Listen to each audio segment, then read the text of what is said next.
Teď dneska si jdem udělat sliz jenom ze 2 ingrediencí, pak bude vypadat takhle. Tak jdeme na to. Jak tomu ještě použiju rukavice, aby se mi to nelepilo na ruce, tak jo. Takže jo, potřebujete na to hladkou mouku a vodu. Takže počkejte chvilku a říct si, v čem tam budete míchat. Tak počkejte chvilku, jdu si nadat rukavice. Takže nejdřív si tam nalijte vodu, aby zaplnila dno.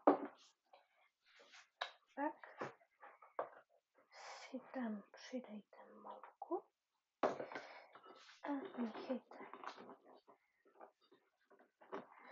dokud vám z toho nevznikne tvrdá hmota, no tvrdá, dokud vám z toho prostě nevznikne takové těsto.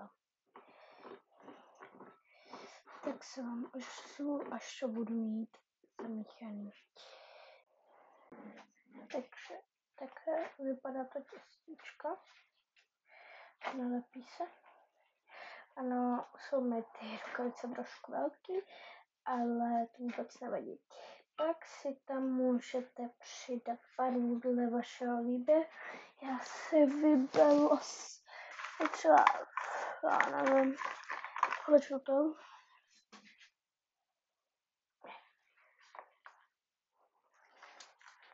Nechce se vytlačit.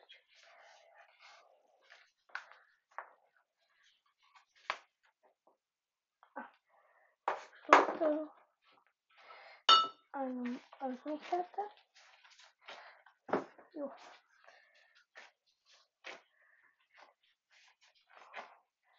A až to přestane barvit, tak máte úspěšně sliz hotový.